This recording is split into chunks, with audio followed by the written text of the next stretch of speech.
No podcast de hoje vamos conversar com um cara que é referência no tratamento do álcool e drogas aqui no Vale do Taquari. Inclusive já passou por isso e vive disso hoje, ajudando outras pessoas. Um grande amigo de longa data, Eduardo Kaufmann. Como é que tá, Eduardo? Ô, Joel, meu querido, tudo bem? Graças a Deus, tudo tranquilo. Estamos aí nessa jornada aí, né? Eduardo, hoje tu ajuda muitas pessoas, né? Mas o teu início não foi fácil, né? Ah, sem dúvida, né? Tu tava me falando aí, né, sobre as abordagens, né? E eu tava me lembrando, né, que Alcoólicos Anônimos, né, que é uma irmandade mundial que ajuda muitas pessoas, né, tem todo um programa de recuperação. Eles falam claramente, né, que o alcoolista, aquela pessoa que tem problema com álcool, ele só vai criar o desejo de parar de beber a partir do momento que ele chega no fundo do poço. Antes não. Antes não. Eu, particularmente, hoje, tenho uma visão um pouco diferente com relação a isso, até porque eu acho que dá para aterrar esse fundo de poço, certo? Eu não preciso perder minha mulher, eu não preciso brigar com meu filho, eu não preciso perder a minha profissão, o meu trabalho, meus bens materiais, a minha dignidade, a minha moral, a minha honra, para reconhecer que o álcool para mim é um problema, fazer um tratamento e parar de beber. Mas na época lá que o AA foi criado, em 1935, lá nos Estados Unidos, né, isso era muito forte, né? E aí quando tu falou, eu pensei, sim, né? Claro, o Eduardo teve um fundo de poço. Na realidade, eu fui um cidadão, né, aqui não vai vanglória, né, com relação ao uso de droga, mas eu usei muita droga por muito tempo. Eu fui muito resistente ao uso de droga e aos fundos de poço que eu tive na minha vida.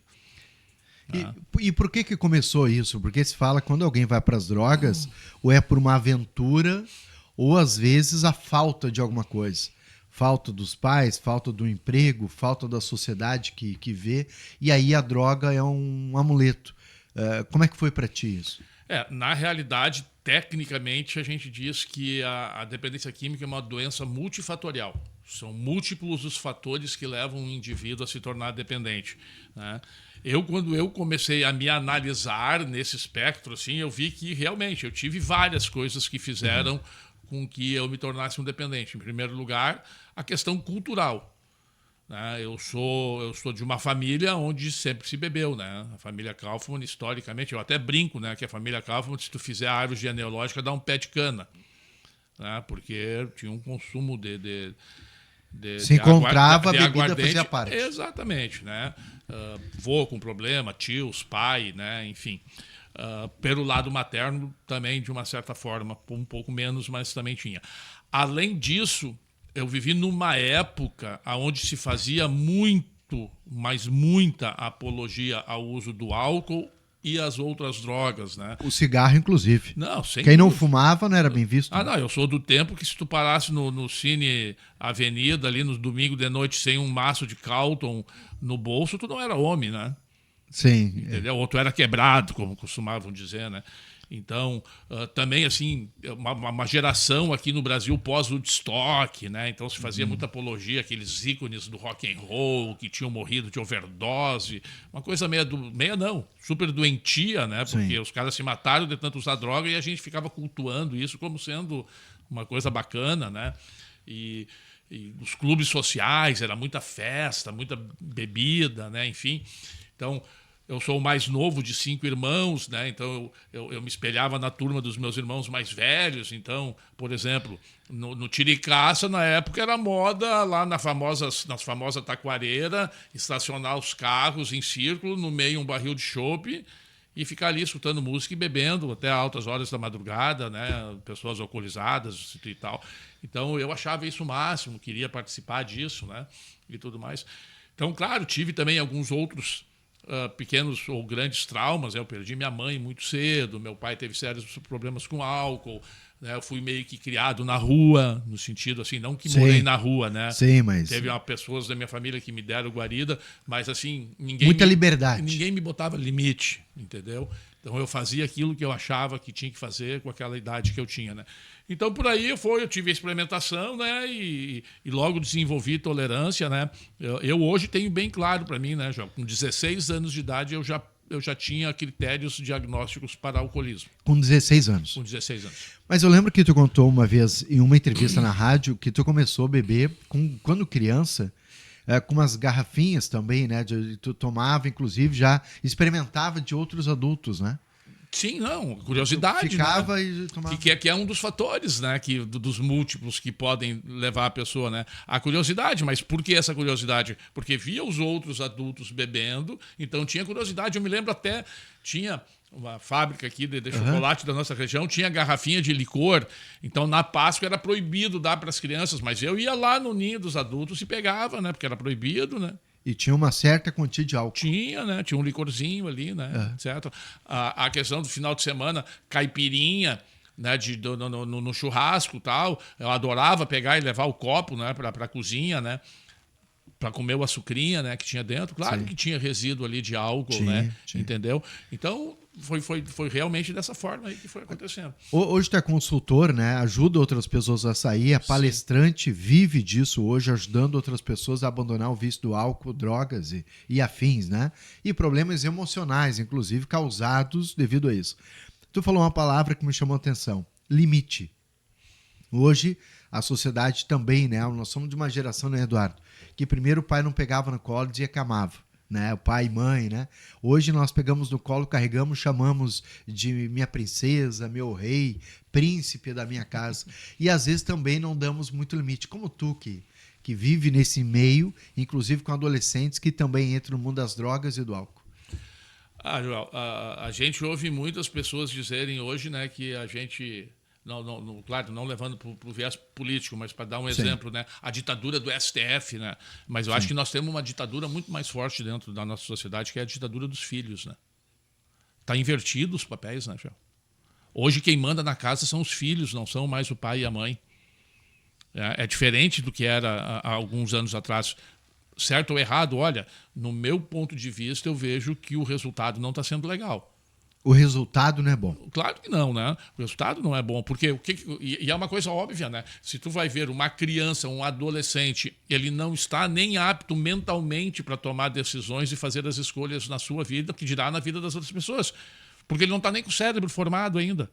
A última parte do cérebro a ficar formado é o lóbulo frontal, que é onde é que a gente tem ali as atividades mais nobres do pensamento humano, tomada de decisão, de discernimento, o que é certo, o que é errado, o juízo crítico, né? A questão também de fazer as coisas, né, acontecerem e tal.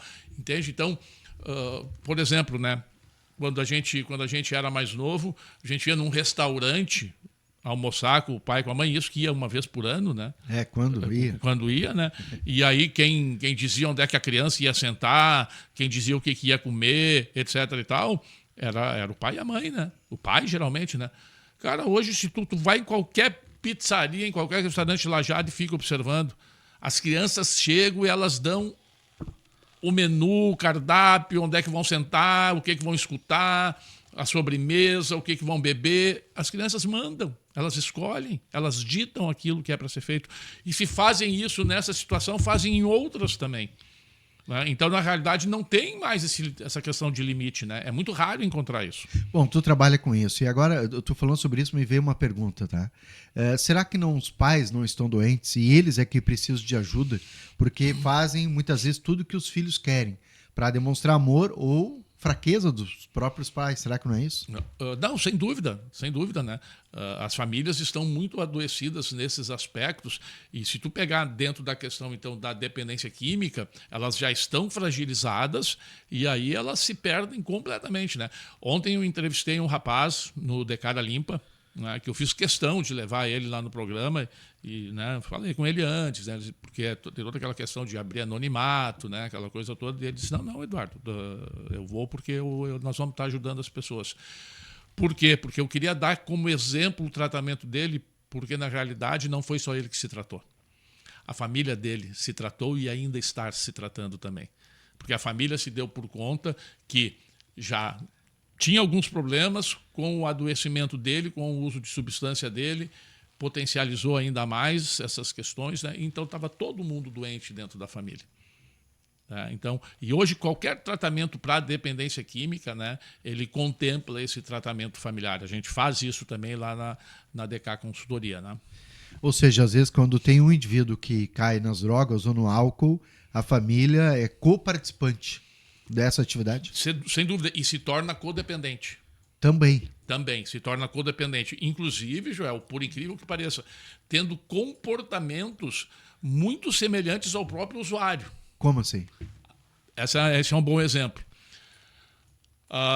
Uma família, casal, 2 filhos, só o homem trabalha, né? E aí chega na segunda-feira, o cidadão, infelizmente, né, saiu sexta-feira do trabalho, daí começou a fazer o uso da substância dele de preferência, no caso pode ser o álcool, né? Perdeu o controle, se intoxicou o final de semana inteiro de álcool, chegou na segunda-feira, estava convalescendo da doença dele, não estava em condições de ir trabalhar, né, de tão intoxicado que estava, não foi trabalhar. O que acontece? Lá pelas 10 horas da manhã, 9 horas da manhã, talvez antes, o patrão liga, né, para a casa dele. Fulano, claro, o patrão está lá esperando ele, né, para trabalhar, para cumprir a responsabilidade dele e tal. Fulano, liga, ele não vai atender, né? Ele manda a esposa. E o que a esposa tem que fazer? Tem que mentir. Tem que mentir. Olha a gravidade disso. Ela tá me dando uma força. Não, fulano, ele comeu uma maionese ontem lá, foi no jogo, comeu um pastel lá. E ela sabe da verdade. É claro que ela sabe. Entende? Então ela tá deturpando os valores dela. Ela tá mentindo. Os filhos estão vendo. Tá se dando um exemplo negativo para os filhos. Né? E no fundo, o que ela está fazendo? Ela não está ajudando o marido. Ela está ajudando a doença, porque ela está mascarando, ele não está sofrendo as consequências daquilo que ele fez. Então ele não vai sentir o fundo do poço que eu falei antes. Sim. Então para que eu vou parar de beber? Está tudo certo. Sim. A minha esposa me apoia, os filhos já se acostumaram. E isso vai tomando uma proporção e a doença é progressiva, ela vai aumentando e cada vez todo esse processo fica mais latente. Eu estava lendo antes de falar contigo, até para me entender um pouco esse mundo, e tem aumentado muito o número de uso tanto de droga quanto de álcool, principalmente nas mulheres. E cada vez mais cedo. Tu tem percebido isso também, Eduardo? Não, sem dúvida alguma, né? Isso é claro, né? Além de a gente, por exemplo, tá? São coisas, né, que a gente tem que tomar cuidado como fala, né? Porque senão vão dizer que tu está sendo machista e que tu está contra os movimentos feministas, tá? Longe disso. Eu acredito plenamente. Fato. Tu vai te basear em fatos. Não, e eu acredito também plenamente que a mulher tem que ter sim uma igualdade de direitos, etc. Tal, tá tudo ok. Só que tem uma coisa que as mulheres não se deram por conta. Elas começaram a incorporar, né, nos seus hábitos, nas suas práticas, ações que antes eram exclusividade dos homens e que não necessariamente eram positivas, eram saudáveis. Uma delas é ir para o boteco fazer happy hour e beber. Né? É comum hoje em dia tu encontrar rodas em bares com só mulheres, colegas de trabalho, amigas que se encontram, né, para lá no final da tarde tomar uma rodada de chopp, uma rodada de drink, de caipira, seja o que for. Coisa que há 20, 30 anos atrás não existia. Né? Tem toda uma questão de mercado de consumo também, né, Joel? Há algum tempo atrás, as indústrias de bebida alcoólica, especialmente as cervejarias, elas se deram por conta que eles não estavam investindo num mercado gigantesco, que a população brasileira, 52% é mulher. Só fazia comercial, apareciam homens apenas. Exatamente, era no futebol, na roda de pagode, etc. e tal, na pescaria. Aparecia uma mulher seminua que chamava a atenção dos homens e um copo de cerveja. E bar e tal, e boteco. Isso é uma outra coisa terrível também, que é a erotização, né? Que entra muito nessa coisa que está em evidência hoje, né? Tá em alta. Está em altíssimo, né? Que eu acho que dá também muito pano para manga, como se diz. Mas aí o que eles começaram a fazer? Primeiro, os ice drinks, né? Bebidinhas doce, bebidinha de entrada, porque tu tem que começar a criar tolerância pro álcool, né? Se tu não beber, tu não vai ter problema com bebida. Se tu não usar droga, tu não vai ter problema com droga, cara. Sei. E se eu tomar algo forte, eu me anojar daquilo, eu não vou tomar mais, né?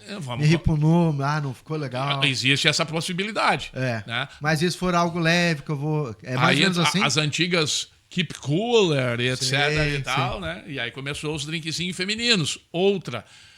Tem até um pagode que fala muito hoje, né? Que ela bebe cerveja de garrafa, etc. e tal. Por quê? Porque era ridículo, né? Uma cerveja de 600 ml, aquela garrafão, uma mulher tomando aquilo no bico. Agora, uma long neck, ela além de ser individualizada, ela é mais delicada, né? Ela fica mais bonitinha na mão, né? Tu vai em qualquer balada, em qualquer festa, hoje em dia as meninas estão com as long neck, estão bebendo, né? Então, esses comportamentos, eles começaram a ser incorporados, tá? E olha, infelizmente, né? Tem uma coisa que eu gosto muito de falar atualmente a respeito da drogadição de um modo geral. E as pessoas, às vezes, pensam, mas o que é isso? Esse consultor está dizendo que usar droga é bom. Claro que é bom. Se não fosse bom, eu não tinha morrido de tanto usar. Quase morrido de tanto usar. Entendeu? Só que é o seguinte, né? Essa é a grande armadilha da drogadição. A maioria das pessoas, no início da drogadição, eu costumo chamar, quando eles estão na lua de mel de uso da droga, é realmente que nem uma lua de mel, né? A lua de mel é o maior barato, né? Tu vai para um lugar paradisíaco, só love story. Conhecendo outra pessoa. Amor tórrido, né? Muito prazer, né? Etc e tal. Só que depois, quando tu volta para casa e bota as escovinhas de dente uma de frente para outra, a coisa fica diferente. Com a drogadição é assim também. No início é muito êxtase, muito prazer, né? A sensação da droga, o corpo se adaptando, viagens, né? E etc e tal, desempenho, melhora e tal.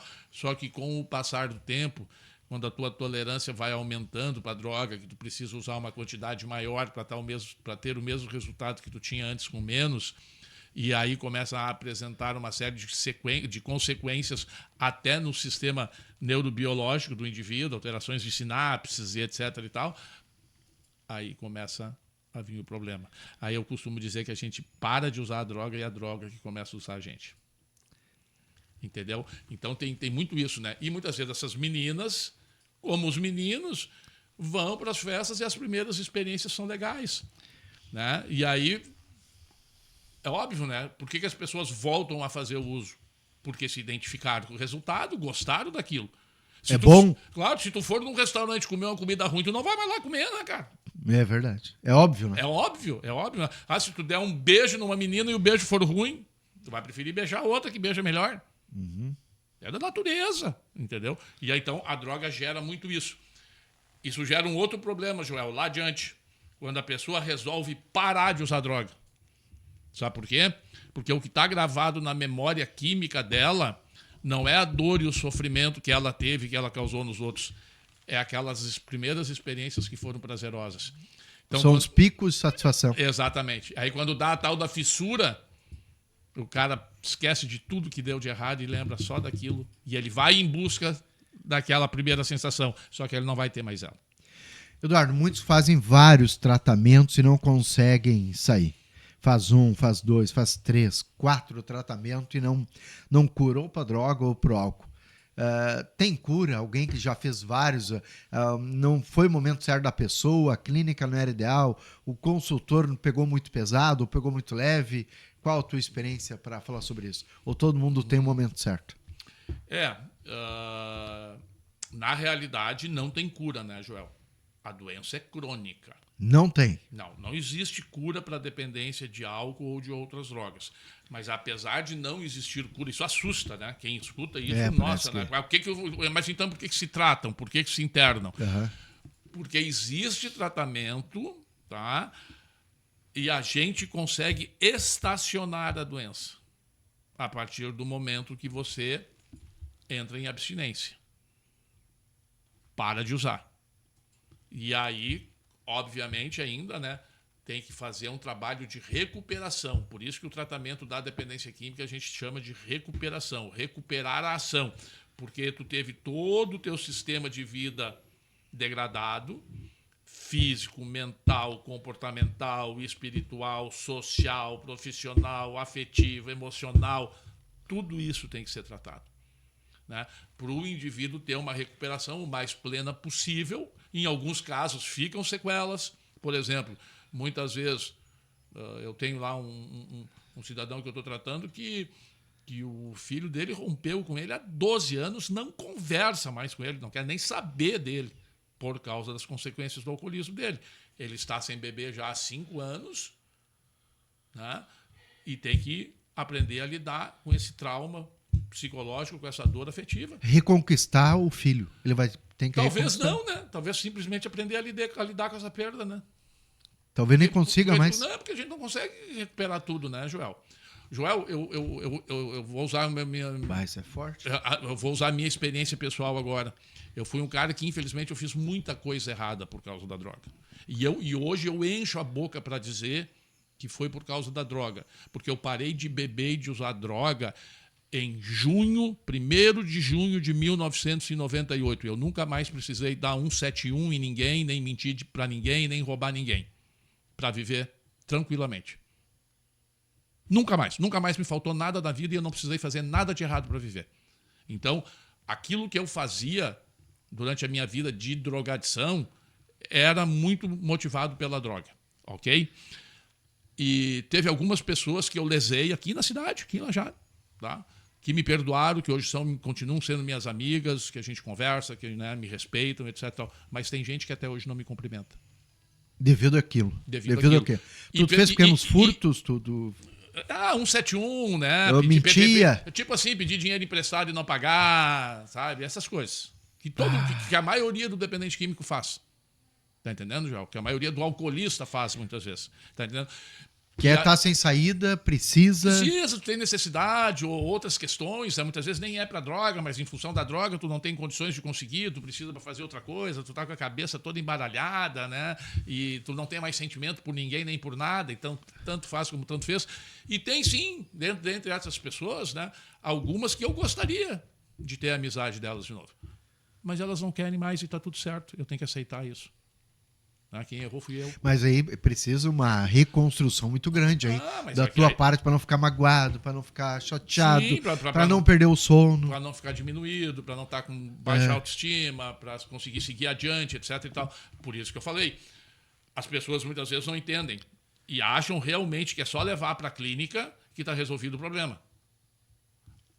Na maioria das vezes, a instituição de tratamento é a primeira fase do tratamento. É onde o cidadão vai manter a abstinência, vai aprender como funciona esse universo todo, né? Agora, quando ele sair de lá, para ele conseguir continuar em abstinência e entrar em recuperação, ele vai precisar de uma gama de profissionais para ajudar ele. Cara, eu vou até hoje a psicólogo, cara. Estou 27 anos sem beber e sem usar droga. Eu vou no psiquiatra, eu tomo medicação. Ontem à noite eu estava numa reunião maravilhosa de AA lá no grupo Sobriedade, depois de sair do programa de Cara Limpa. Cheguei em casa às 10h30 da noite.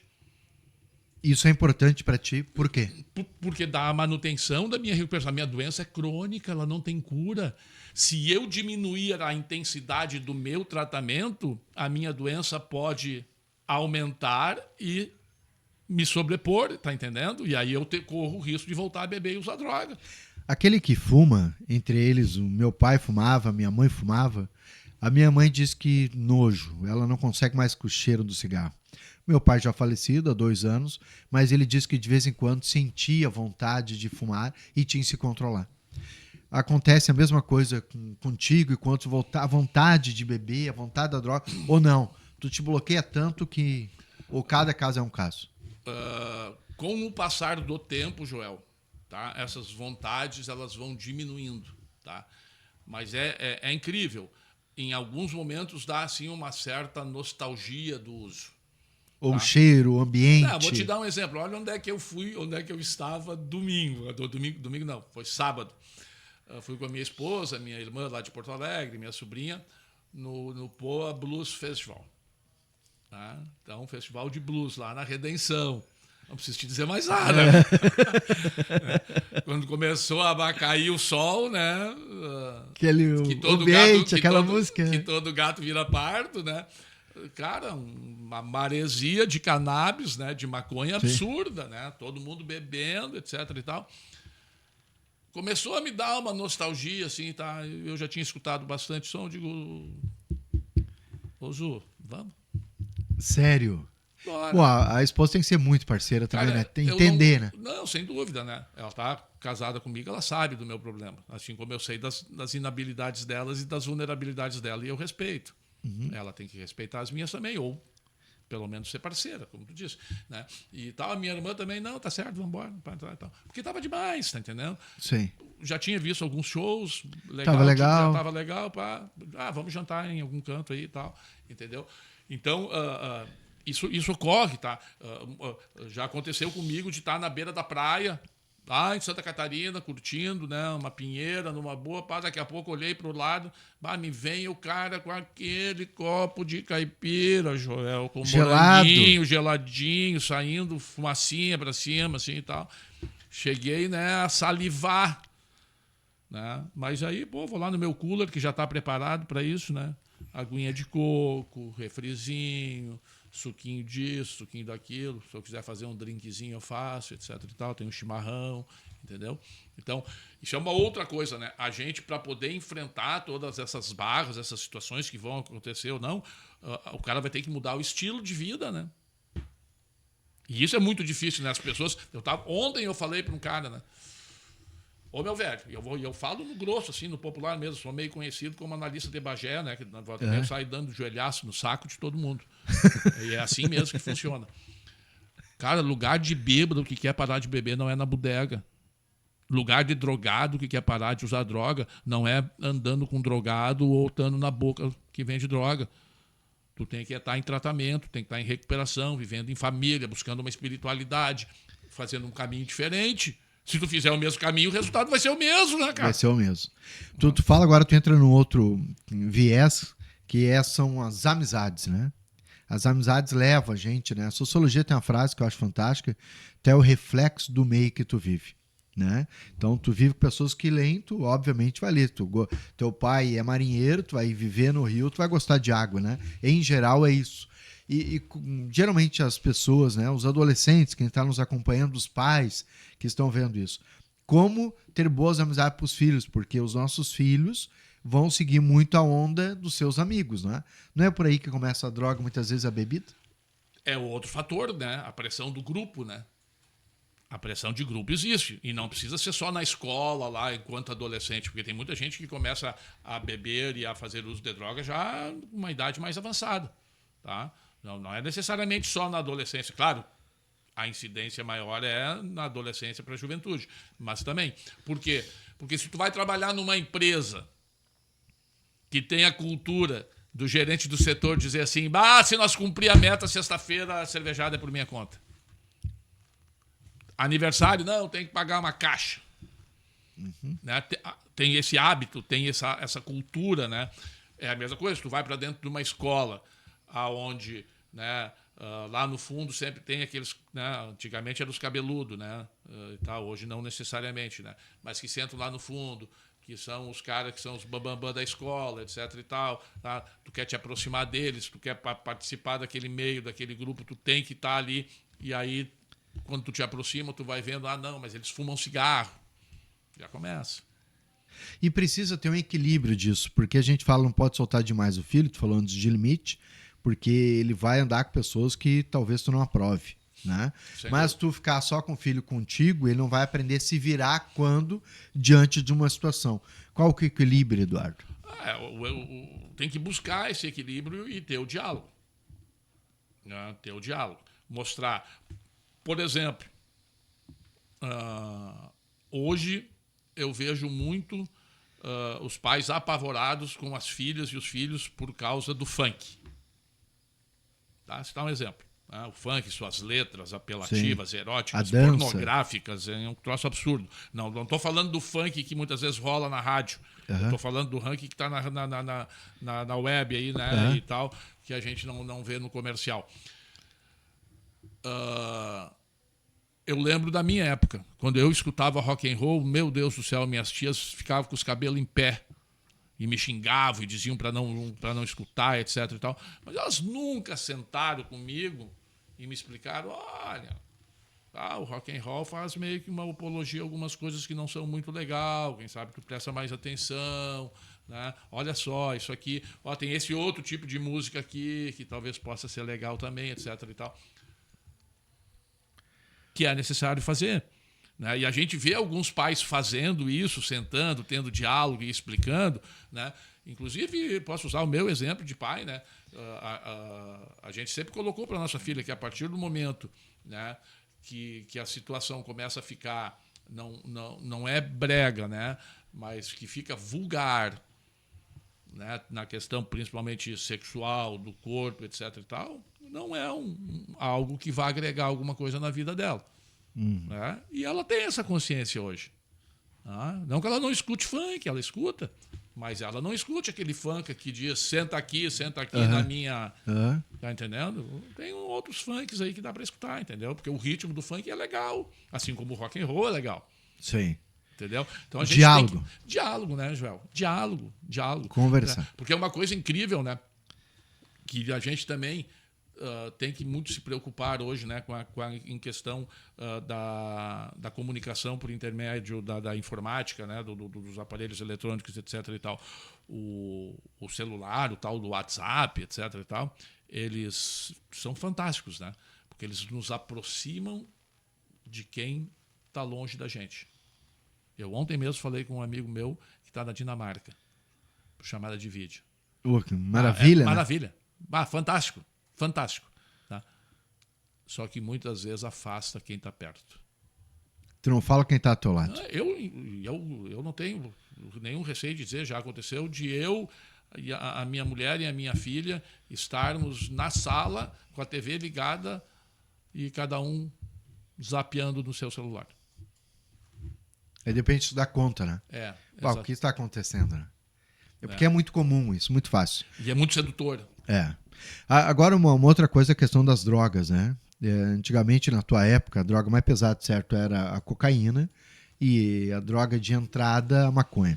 A droga, acho que de entrada continua sendo a maconha, ainda bastante usada, mas as drogas pesadas pioraram bastante, né? Elas deixam as pessoas usuárias como zumbis. E o álcool também, né? Não é cerveja só, né? Tem bebidas destiladas e caipiras que é muito mais pesado do que era antigamente. Parece que a dose está maior. Ou estou equivocado, né? Não está equivocado, não. Eu só queria fazer uma parte no início da tua fala. Que é uma coisa também mega cultural e que a nossa sociedade não consegue ou não quer mudar isso, tá? Eu até digo que a gente vive uma negação coletiva dos malefícios do álcool na sociedade. Eu não falei o álcool. Não, tu falaste assim, a droga de entrada é a maconha. Não, mentira. A droga de entrada é o álcool.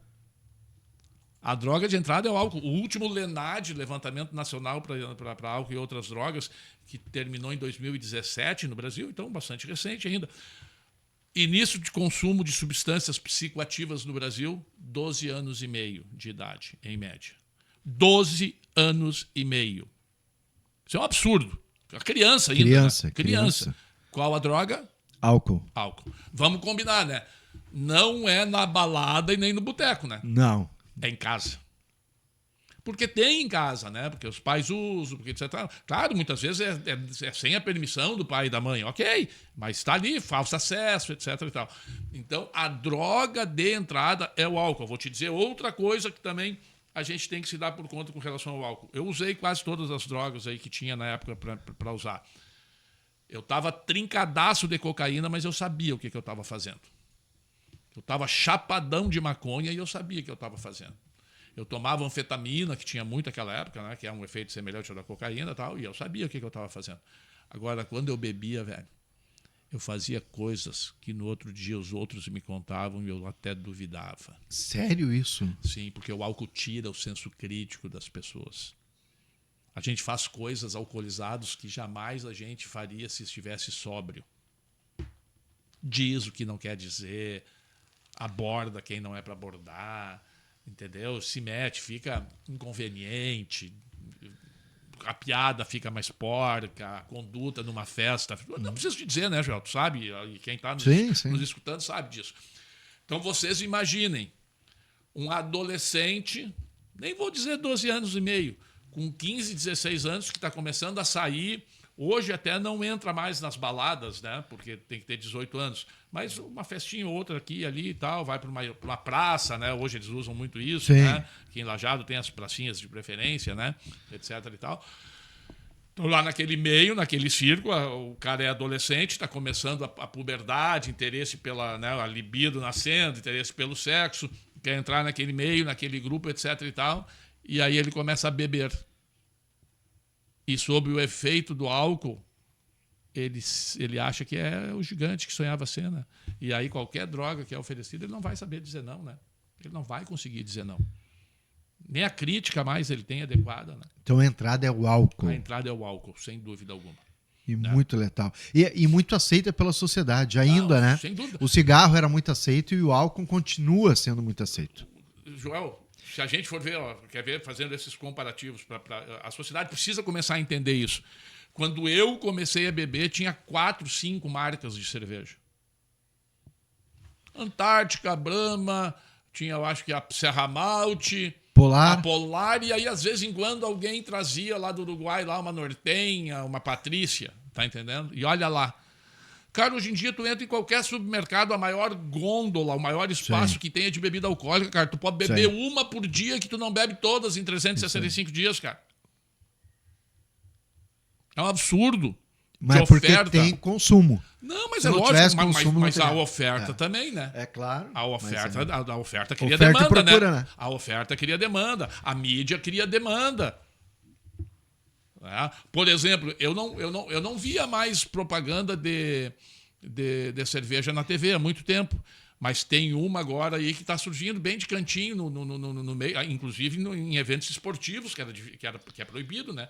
Tu ligar o consumo de substâncias psicoativas a eventos culturais, esportivos, né? Ou de educação e tal.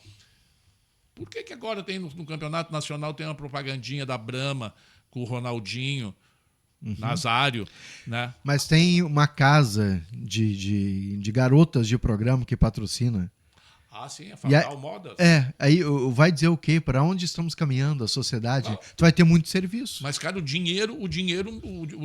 o capitalismo selvagem tá acabando, cara, com a moral e os bons costumes das pessoas, porque dinheiro vale mais que tudo. Dinheiro vale mais que tudo, cara, que a tua integridade, que a tua moral. Não interessa como tu conseguiu o dinheiro, o que interessa é que tu tem dinheiro. Esses dias eu estava numa sorveteria aqui na cidade e aí estacionou um conhecido traficante numa caminhonetona, show de bola. Aí tinha uns 4, 5 guri do meu lado. Vai aí, velho, tu viu só ó, o patrão, o caminhonetão dele, olha só que massa. Cara, os guris estão cagando e andando, o cara tá vendendo a morte na porta da casa dele, tá acabando com a vida das pessoas, com as famílias, destruindo a sociedade, mas ele tá lá com o caminhonetão dele. Tá sendo bem visto. Sendo bem visto. Até cultuado como um exemplo. Exatamente. Por isso que alguns condomínios estão proibidos de entrada de qualquer pessoa. Não é só o dinheiro. Algumas marcas, como por exemplo a Ferrari é uma delas, né? Que não vende para qualquer um. Porque muita gente que tem dinheiro e é do mundo do tráfico, do mundo do funk, que não tem uma boa moral, não pode andar com essas marcas. Porque tu acaba denegrindo a marca a longo prazo. Perfeito. Então também estamos condomínios, inclusive, também estão fazendo isso. Não vendem mais para qualquer pessoa. Depende de quem não vende. Tem que fazer um pente fino na vida do indivíduo. Sabe que tu falou uma coisa interessante? Eu fiz isso no domingo retrasado. A gente fez uma confraternização lá em casa, é um sítio, uns 70 pessoas. E aí cada um levou um pedaço, era um domingo, levou um pedaço de carne, a gente assou, todo mundo junto. E aí no convite que eu coloquei, cada um leva o que quiser, né, um pedaço de carne, a gente vai fazer todo mundo junto e na hora de servir, cada um vai servir do que tiver. Eu levei um pedaço de carne, não necessariamente eu vou comer o que eu levei, né, para ser democrático. Bebida refrigerante e não é permitido álcool.